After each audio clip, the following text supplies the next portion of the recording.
Hey everybody, Dr. Phil here. This is a video on marketing research and analytics. So let's go ahead and get right into it. So what is marketing research? So marketing research is an organizational activity that links the consumer, customer, and public to the marketer through or via information. So marketing research is good because it helps companies better understand their customers and what are the needs and wants of those customers. And obviously it affects nearly every aspect of the business.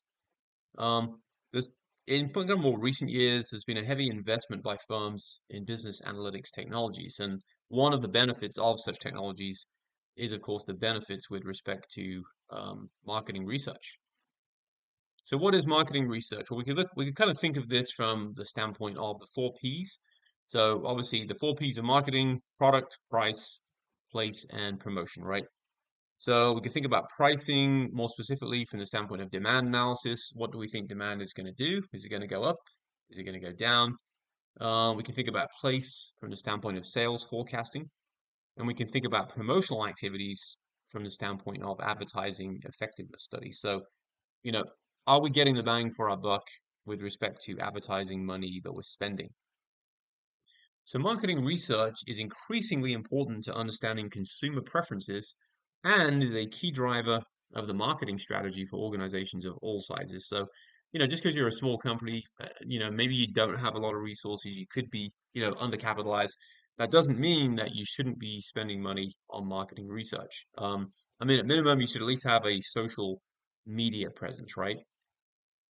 So step one for marketing research, step one of the marketing research process is to define the problem. So with any problem, we're going to specify the research objectives. What do we hope to achieve? We're going to define the population of interest. Who are we looking to reach? And then we're going to identify any relevant environmental factors. Now, step two is kind of continuing on this line, develop a research plan. So exploratory research seeks to discover new insights that will help the firm better understand and define the research problem and also suggest testable hypotheses. Whereas descriptive research seeks, think about the name, descriptive research, seeks to describe consumer behavior by answering the questions who, what, when, where, and how. And then causal research is used to test hypotheses to understand the cause and effect relationships among the variables. So sampling methods. So probability sampling, we might do some simple random sampling. If we want to do some non-probability sampling, then one's the simple random sampling speaks more to the sort of quantitative statistical side. The non-probability sampling, this is more of a convenience sample. Now, I will say this, with any sample, one thing that you've got to make sure that you avoid is sample bias. And I would refer you to a statistics class to sort of learn about, bias that may be inherent or present, typically inherent in samples and how you can kind of get around that. So you don't sort of nullify your conclusions. All right, step three is collect data. So secondary data are information collected for alternative purposes prior to the study, typically by another entity or person. So maybe we get on some government website, the Census Bureau, and they've got information about, you know, population demographics over the years, and we could use that. Wasn't collected for us, we're just now able to kind of use it. And then primary data are collected specifically for the research problem at hand. A decision support system, sometimes abbreviated DSS, is software that enables timely access and use of the information the company collects. One example of a decision support system would be a marketing information system.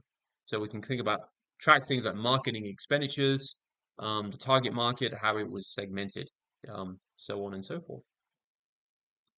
Step four is analyze the data. So the purpose in analyzing the data is to convert the data collected in step three into information.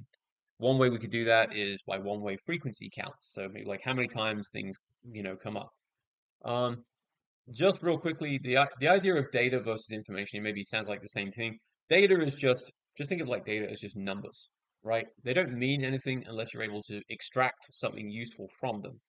What you're able to extract that's useful from them, that would be your information. Okay. We could do cross tabulations, kind of low-level statistics now, and then for causal research, these of course are more powerful and sophisticated.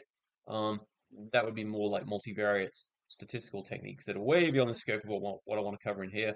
But just know that you're going to need some more complicated statistics if you're looking to um, get into like cause and effect. And even then, any good statistician is going to tell you you would never really say anything causes anything. The best we will say is something is associated with, something is correlated with something else. Now, and then finally, step 5, present the results and take action.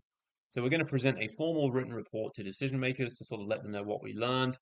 Hopefully pretty brief and succinct, to the point. Um, the research report should provide sufficient information to support managerial action. So we might use things like a good example of data visualization would be Tableau.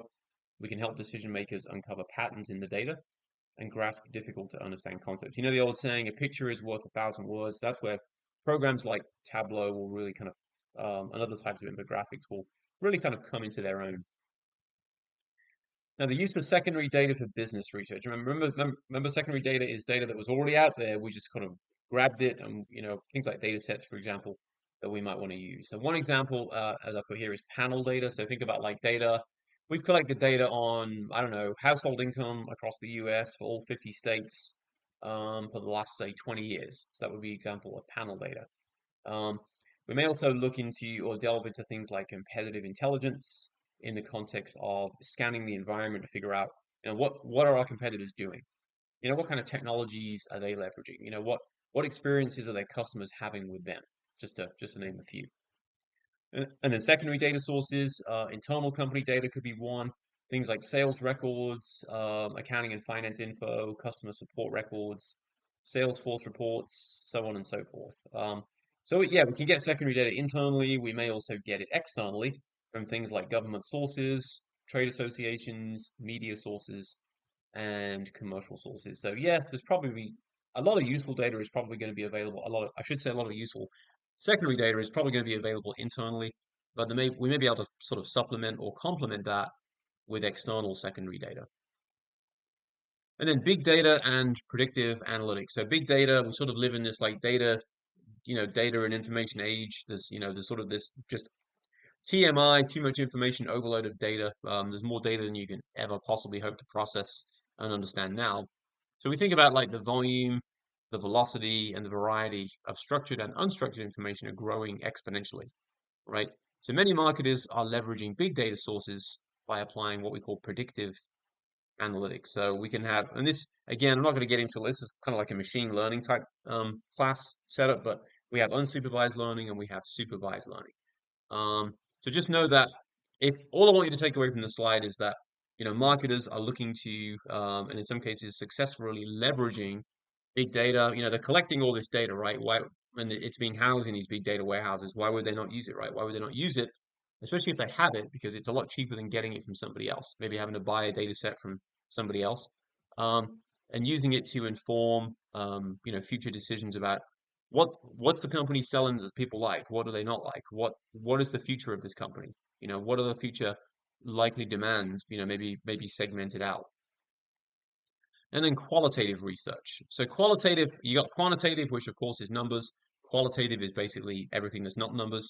So qualitative research, which often can be richer, more contextual, seeks to address business questions without depending on numerical measurement. So again, focus groups, depth or in-depth interviews, ethnographic research, semi-structured interviews, so on and so forth. So again, not numbers, sitting down, kind of talking to people. Obviously, it takes longer, but there may be some rich context that you're able to, as a researcher, be able to, and in this context, a marketing researcher, that you can kind of pick up that the numbers may not otherwise tell you. So a lot of times, what the research ends up being, including marketing research, of course, is a sort of mixed method. So there's going to be a quantitative aspect, a numerical aspect, and there's also going to be a qualitative aspect. So just a little bit about marketing research there for you.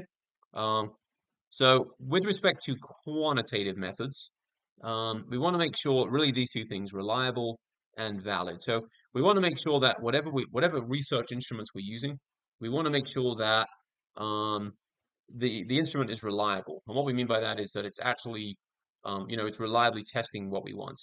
And then like validity speaks to like, well, if we're trying to measure this, is that what we're actually end up measuring, or we end up measuring something completely different?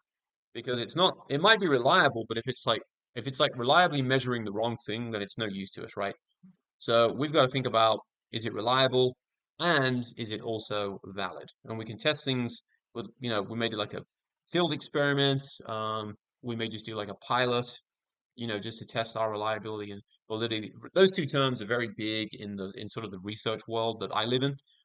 So, worth understanding. Reliability, is it reliably measuring what you want? And validity, is it actually measuring what you want? Because again, if you're trying to measure this and your instrument is reliably measuring this, then yeah, it's reliable, but it's not measuring what you need. So sometimes we'll call that validity. We'll actually call that internal validity. All right, that's it. Thanks for watching, and I will see you all soon.